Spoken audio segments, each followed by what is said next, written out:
저는 30대 중반 여성이에요. 어느 바닷가의 작은 어촌 마을에서 태어나 바다와 함께 자란 저는 어부의 딸이자 바다의 딸이에요. 낡고 작은 어선 한 척의 선장인 친정아버지를 도와서 직접 그물을 쳐서 물고기도 잡고 배 위에서 밥도 짓고 즐거운 삶을 보내왔죠. 가난하고 고된 날들이었지만 그럼에도 행복할 수 있었던 이유는 바다를 너무 사랑하기 때문이에요. 세상 모든 근심 걱정 따위들을 그 넓은 품으로 모두 감싸 안을 것처럼 탁 트인 풍경을 사랑하기 때문이죠. 그런 저에게는 저만큼이나 바다를 사랑하는 남자친구가 있었어요. 이를테면 바다가 이루어준 사랑인 셈이었죠. 주말마다 낚시를 하러 서울에서 저희 어촌으로 내려오던 총각과 만나 인연이 되었고 결혼도 준비하게 되었으니까요. 비록 와이프들이 제일 싫어하는 취미 1순위가 낚시이긴 하지만 저희 커플은 바다를 사랑하는 마음이 꼭 닮았기에 행복한 결혼 생활이 될 것만 같았어요. 친정아버지도 신랑을 각별하게 아꼈고 우리는 해외의 인적 드문 바다로 신혼여행을 떠나고 싶다는 생각마저도 꼭 닮은 찰떡궁합이기도 했으니까요. 하지만 저희 커플에게는 결코 넘을 수 없는 역경의 파도가 있었습니다. 그 파도는 서울에서 직접 만든 수제 화장품과 향수를 파는 매장을 운영하는 예비 시모였어요. 물론 예비 시모가 처음부터 결혼을 반대했던 건 아니에요. 결혼 허락을 받기 위해 서울에 있는 시댁에 처음 인사드리러 가던 날 저녁 식사 자리에 저를 초대한 귀부인 스타일의 예비 시모는 아범에게서 이야기를 많이 들었다며 저를 아주 크게 반겨주었습니다. 만나서 반가워. 나 우철이 엄마야. 먼 길 오느라 힘들진 않았니? 혹시 멀미라도 하면 어쩌나 걱정이 얼마나 되던지. 귀한 손님을 먼 길 오게 하느니 차라리 내가 그쪽으로 내려간다고 할 걸 그랬나 싶기도 하고. 괜찮습니다. 멀미 같은 것도 없었고요. 제가 먼저 찾아뵙고 인사를 드리는 게 예비 며느리 된 도리이기도 하고요. 어쩌면 예의도 바르지. 그래, 잘 왔다. 잘 왔어. 이렇게 만나게 되어서 얼마나 반가운지 모르겠네. 반겨주셔서 감사합니다. 고마운 김에 뭐 하나만 살짝 물어봐도 되겠니? 그럼요. 당연히 궁금한 것들이 많으실 테니까요. 그치. 안 그래도 아범한테 얘기를 들으면서 쭉 궁금했던 참이야. 듣자하니 사돈 되실 분이 아주 젊을 적부터 어선을 경영하셨다지? 네, 바다에서 저처럼 태어나셨고 평생을 바다와 함께 살아온 어부세요. 너무 걱정은 마세요.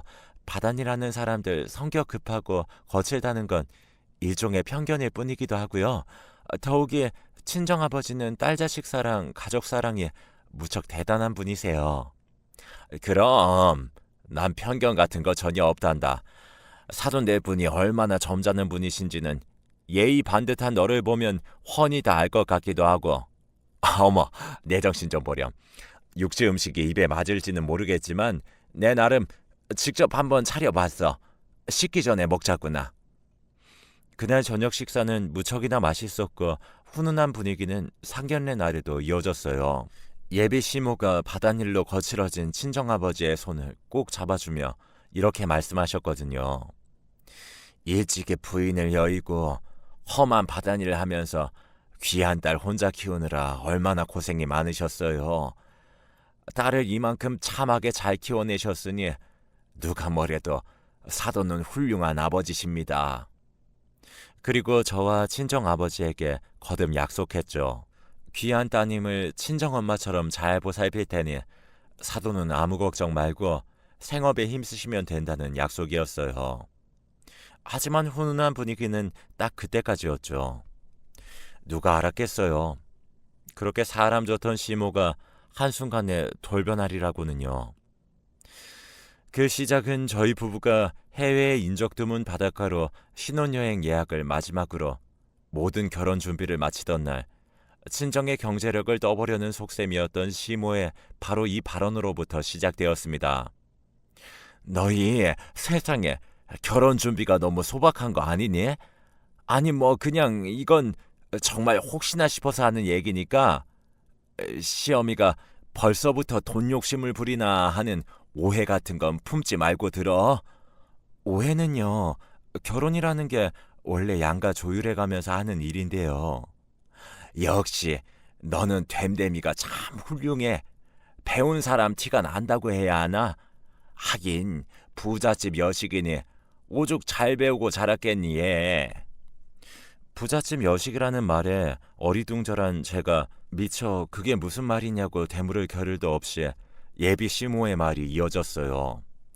이해한다니까 하는 말이지만서도 솔직히 그렇잖니.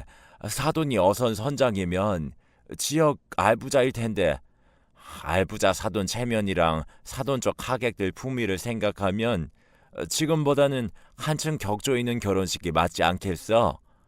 재벌들처럼 호텔 예식장이니 뭐니 시끌벅적한 정도까진 아니더라도 저희 친정 사정에는 지금 정도 수준이면 부족하지는 않은 결혼식이 될 것 같아요.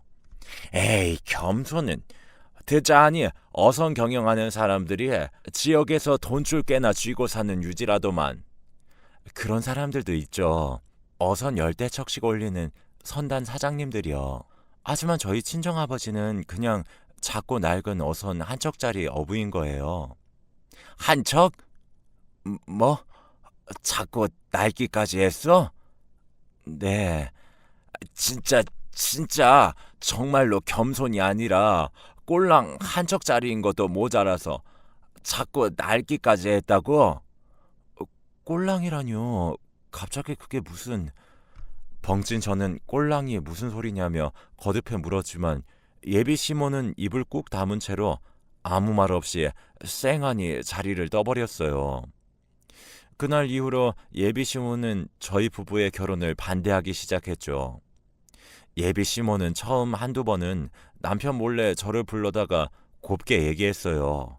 말투만 고왔을 뿐이지 내용은 이 결혼 다시 생각해보라는 소리들이었어요. 저는 돌변한 예비 시모의 태도를 이해할 수 없었어요. 다만 돈 때문이라는 하나의 의심은 하고 있었죠. 시모가 친정아버지를 어선 열대척짜리 선단의 사장, 그러니까 저를 어떤 알부자의 딸이라고 철석같이 믿으면서 결혼을 허락했는데 알고 보니 낡고 작은 어선 한 척짜리 가난한 어부의 딸이라는 사실에 결혼 반대쪽으로 돌아서 버렸다는 거예요.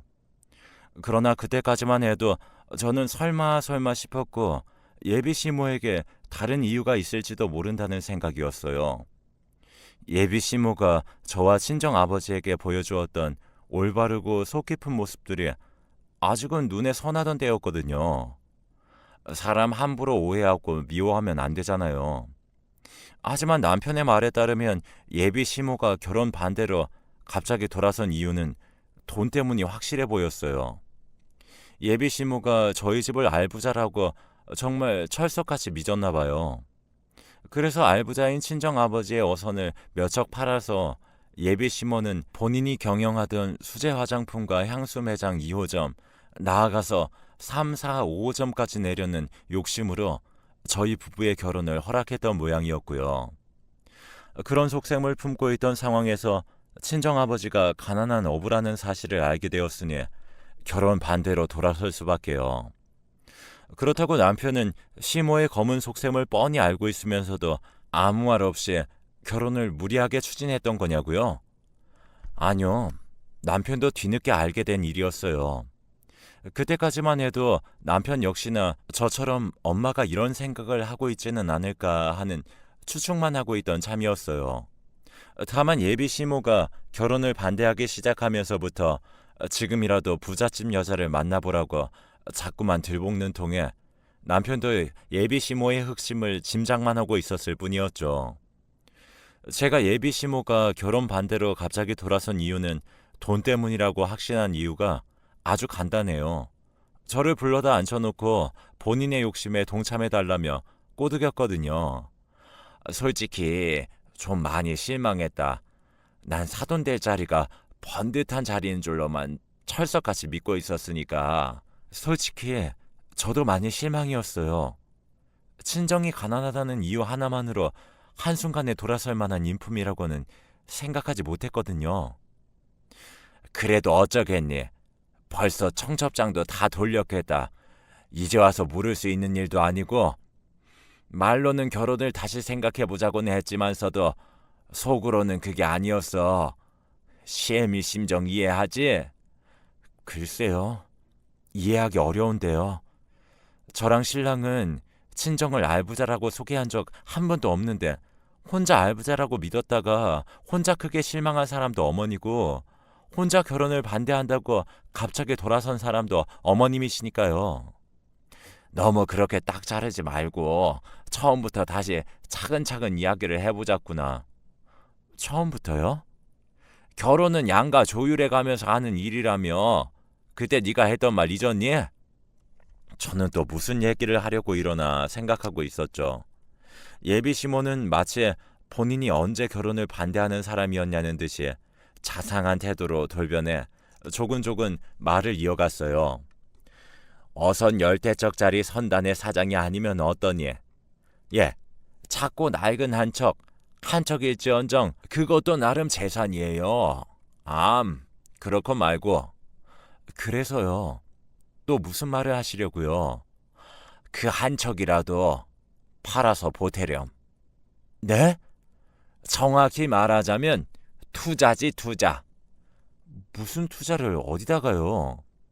당연히 내가 경영하는 수제 화장품 향수 매장 2호점이지.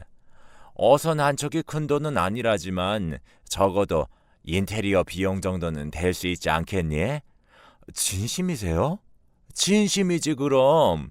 우리 매장에 이래봬도 단골들이 아주 많아요. 단골들이 다들 돈 많은 사모님들이기도 하고 사돈 어선판 돈으로 2호점에 투자하면 수익금은 내가 아주 칼같이 분배해 줄게. 아니, 분배만 해? 인센티브를 넉넉히 챙겨주고도 남지. 아무렴. 무슨 그런 말도 안 되는. 더는 들을 필요도 없겠습니다. 그냥 가게? 갈 때 가더라도 계약서에 서명을 해놓고 가지 그러니. 내 매장 2호점에 투자하겠다는 계약서. 말이 되는 소리를 좀 하세요. 한 척 있는 어선이요? 그거 친정아버지의 평생 직장이자 유일한 생업이에요. 그렇게 소중한 어선을 어머님 욕심이나 채우자고 팔아요? 그건 아니죠. 누가 들어도 안 될 일이죠. 단칼에 거절하며 돌아선 저는 이 결혼이 선택의 기로에 놓여 있음을 직감했어요. 파혼이냐 아니면 예비 시모와 의절을 무릅쓰더라도 결혼을 강행하느냐. 어느 쪽도 저에게는 쉽지 않은 결정이었습니다.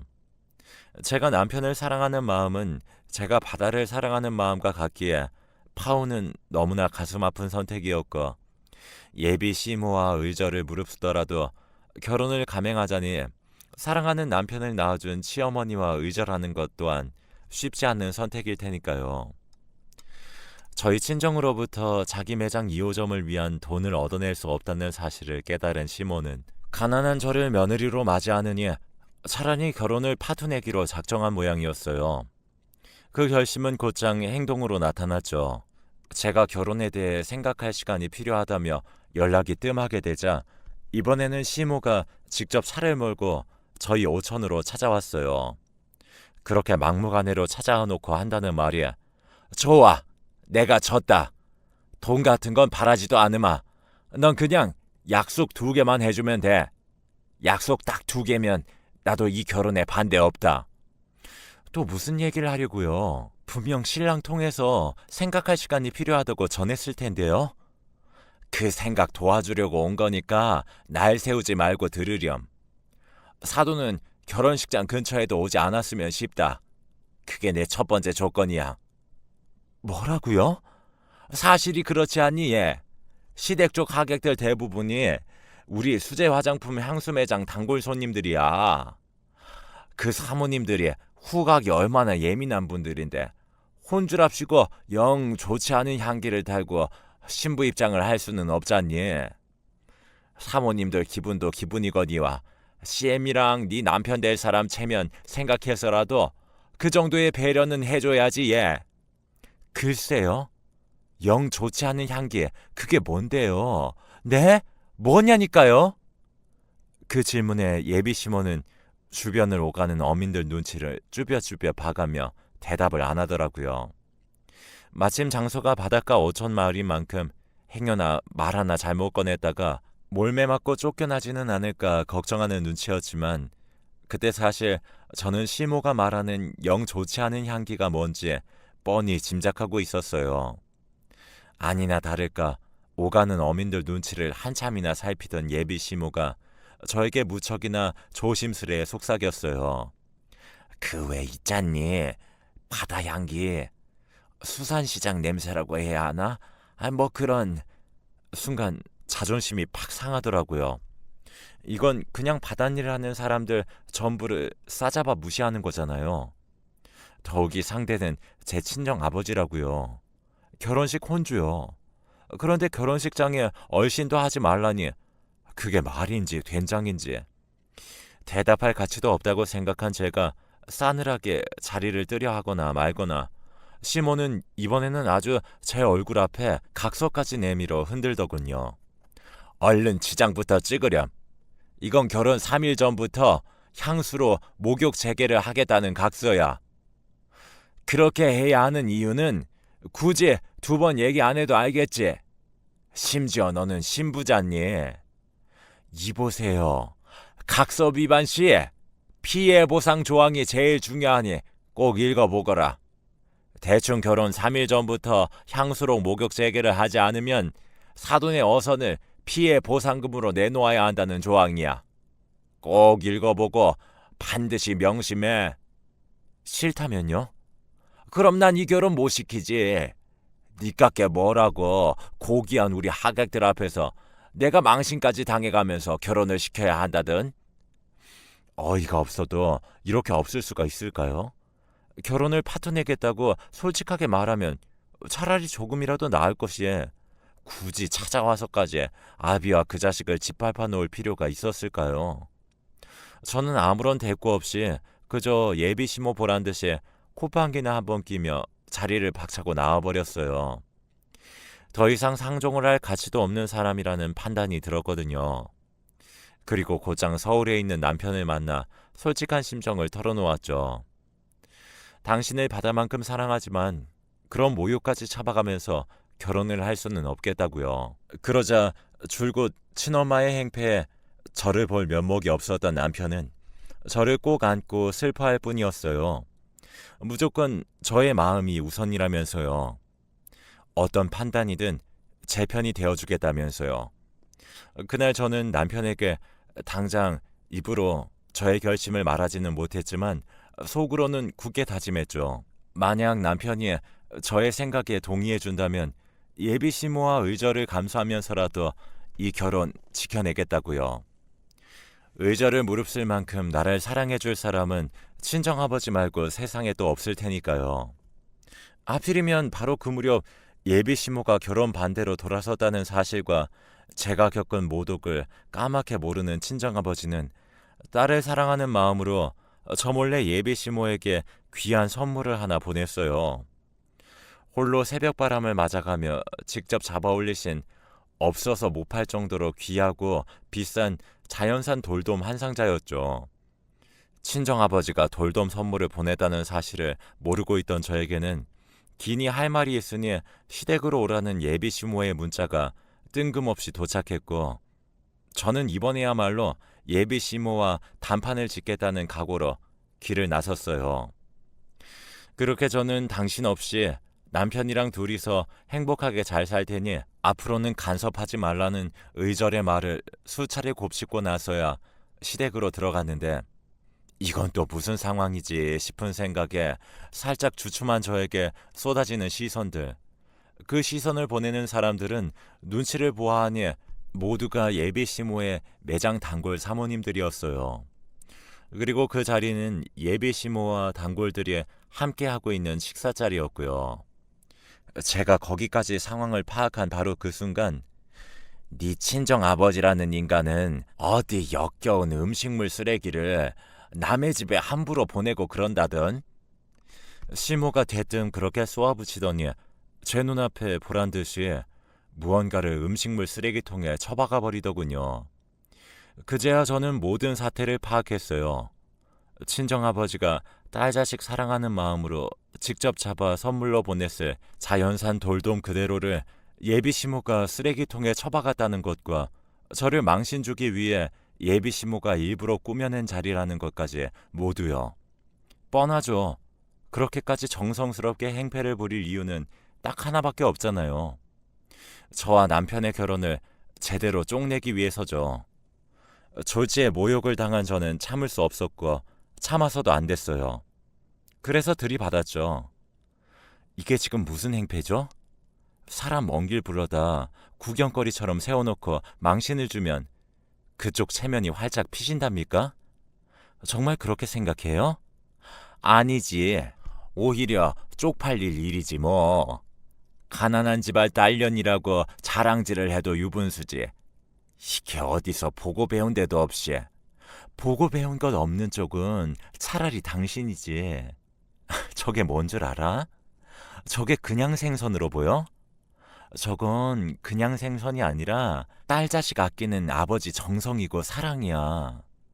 그런 사랑을 쓰레기라고? 그것도 역겨운 음식물 쓰레기?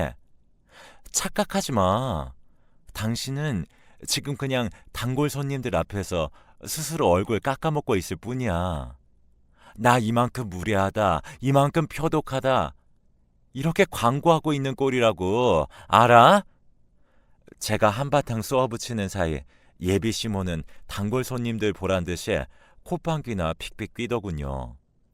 그리고는 또 단골 손님들 보란 듯이 주변 공기 냄새를 맡아가며 이렇게 비아냥거렸어요. 잘난 척 떠들 시간 있으면 환기나 좀 시켜주지 그러니? 나는 내가 지금 무슨 선착장 같은 데 와 있나 싶네. 당신 지금 말 다 했어?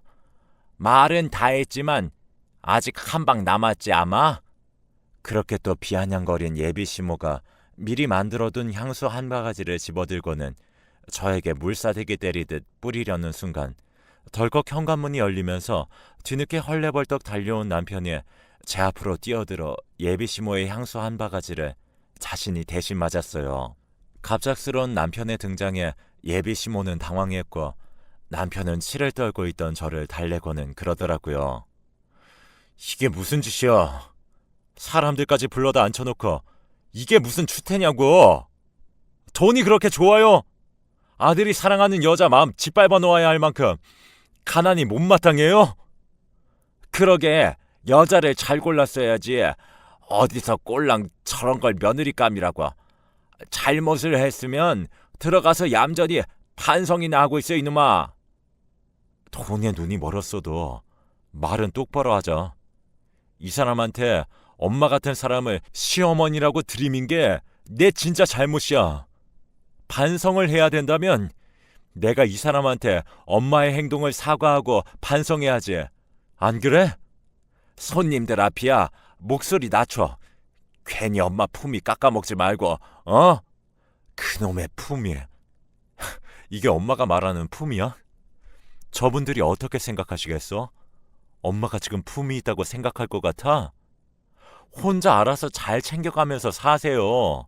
난 이 사람이랑 결혼할 거고 우리 결혼해. 우리가 부부로 살아가기 시작할 날에 엄마는 없어. 그렇게 알아요. 마침내 저와 남편은 예비 시모와 의절했고 예비 시모의 폐악질 속에서도 흔들림 없는 사랑을 확인한 저희는 결혼에 골인했죠.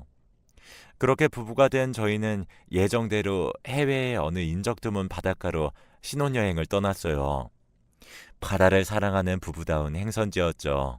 거기서 작은 낚싯배 한 척을 빌려 바다가 건네는 여유와 함께 행복한 시간을 즐기던 저희 부부 앞으로 바다가 보낸 뜻밖의 선물이 도착했어요. 그 뜻밖의 선물은 바로 향유고래 똥이었습니다. 정식 명칭은 용련향. 용련향은 최고급 향수 재료로 사용되는 자연산 원료거든요. 바다의 황금, 바다의 로또라고 불릴 만큼 극히 귀하디 귀한 것이고 그 가치는 동일한 무게의 황금보다 훨씬 높은 가격이었거든요.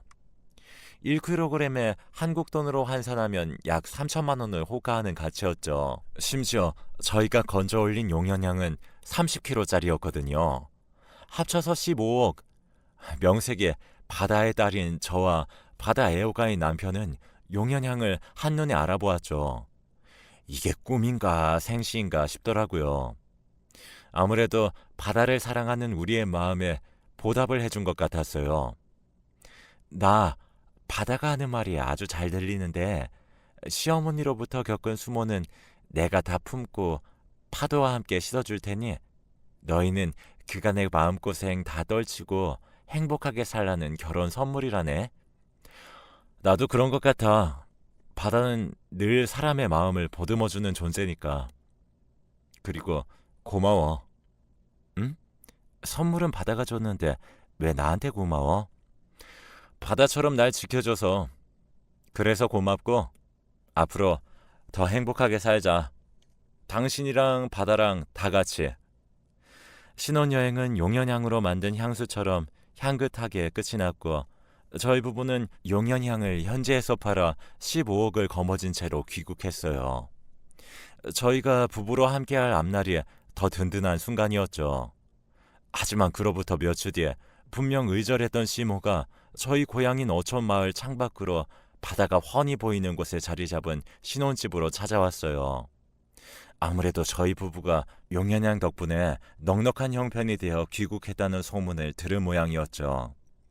아니나 다를까 한때 그토록 모욕을 주었던 시모는 가증스럽게도 자비로운 시어머니 행세를 하더군요.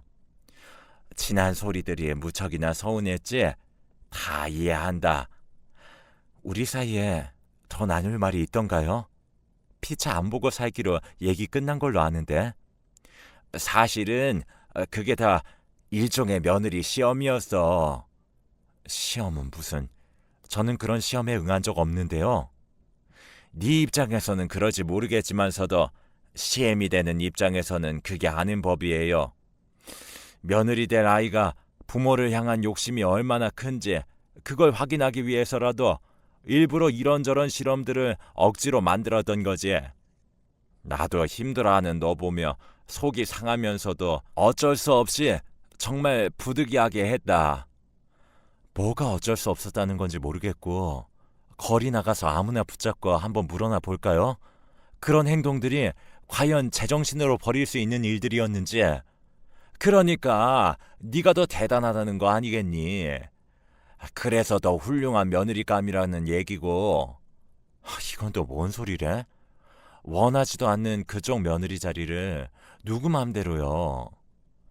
그렇게 어려운 시련을 겪어내면서도 친정아버지를 향한 효심과 아범을 향한 사랑 모두 변치 않고 결혼에 골이 냈으니 당연히 칭찬받아 마땅할 만큼 대단한 일이 아니면 뭐라니.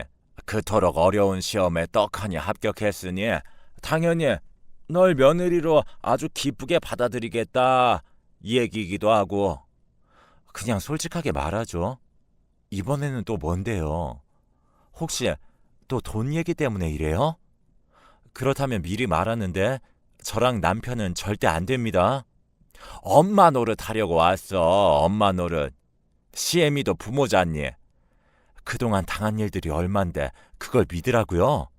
당신 같으면 믿겠어요? 아니죠. 그러니까 곱게 돌아가요. 생면부지 타지에서 망신당하고 쫓겨나기 싫으면. 그러지 말고 마음을 열어주렴. 나를 돌아가신 친정엄마라고 생각하면서 힘든 일이 있으면 얼마든지 기대가면서 그게 가족의 정이잖니. 그렇게 말하면서 내보이는 시모의 진심은 친정엄마라고 생각도 할 겸 너도 이제 완전한 우리 가족이 되었으니 시댁의 가업을 이어받을 준비도 할 겸 겸사겸사 그렇게 다시 시작해보자 우리. 꼭 그래야 하고 말고. 아니 뭘 자꾸 다시 시작하냐고요 대체. 네 CME 수제 화장품 향수 매장을 같이 해보자는 얘기야. 언제 빠져 죽을지 모르는 험한 바다일 같은 거 말고. 너도 기쁘지? 그래서요. 저희 부부를 찾아온 시모의 진심은 역시나 돈 때문이었죠. 저희 부부가 바다로부터 받은 선물에 욕심을 내고 있을 뿐이었어요. 시어머니랍시고 자애로운 행세를 하면서 저희 부부에게서 어떻게든 그 돈을 받아내 화장품과 향수 매장 2, 3, 4, 5호점 그 이상으로 확장시켜 놓고 사모님 대접 제대로 받으면서 호의호식하고 살고 싶다는 욕심 말이에요. 그런 시모의 속셈을 마주하면서 저희 부부는 의외로 덤덤했어요. 너무 뻔해서 놀랄 건덕지도 없었고 굳이 더 실망할 기대조차 남아있지 않은 상황이었으니까요. 다만 저에게는 앞으로도 계속 이어질지 모르는 시모의 추파를 초장에 잘라내야 할 필요가 있었어요. 그거 알아요? 당신한테는 영 좋지 않은 향기가 풍긴다는 거? 돈 욕심으로 가득한 향기에 그게 불쾌해서라도 우리는 당신 같은 사람이랑 상종 안 하지. 남편이 문을 열고 들어왔고 결국 시모는 단 한마디조차 더 꺼내지 못한 채로 아주 초라하게 사라졌어요. 중 떠나듯이 말이죠. 그 몹쓸 시모의 향수 매장은 결국 폐업했어요. 수제 화장품과 향수에서 독성 물질이 검출되었다나 뭐라나요? 돈 욕심에 원자재 값을 아껴 2호점을 내기 위해 무리를 한 거죠. 아이러니한 건 저희 부부는 바다가 안겨준 향수로 부자가 되었는데 정작 향수를 만들어 팔던 시모는 결국 거지꼴이 되었다는 거예요. 하긴 돈 욕심에 눈이 멀어버린 사람들의 말로가 결국에는 다 그런 거죠 뭐. 저희 부부는 용현향으로 거머쥔 돈으로 친정아버지에게 어선을 선물했어요. 이제 친정아버지는 작고 낡은 어선의 가난한 어부가 아니라 사람들과 함께하는 어선의 선장님이 되셨어요. 마침 오늘 바다의 햇님이 고개를 빼꼼 들었네요. 날이 조금 더 밝으면 저와 남편은 오늘도 직접 어선을 이끌고 바다로 나갈 거예요. 바다가 키워낸 고기들을 건져 올리며 쭉 행복해야죠. 지금도 앞으로도 부부 서로를 향한 사랑과 바다를 향한 사랑은 변치 않은 채로 영원히요. 제 이야기를 들어주셔서 감사합니다. 여러분의 오늘도 기분 좋은 상쾌함이 가득한 하루 되시길 바랍니다.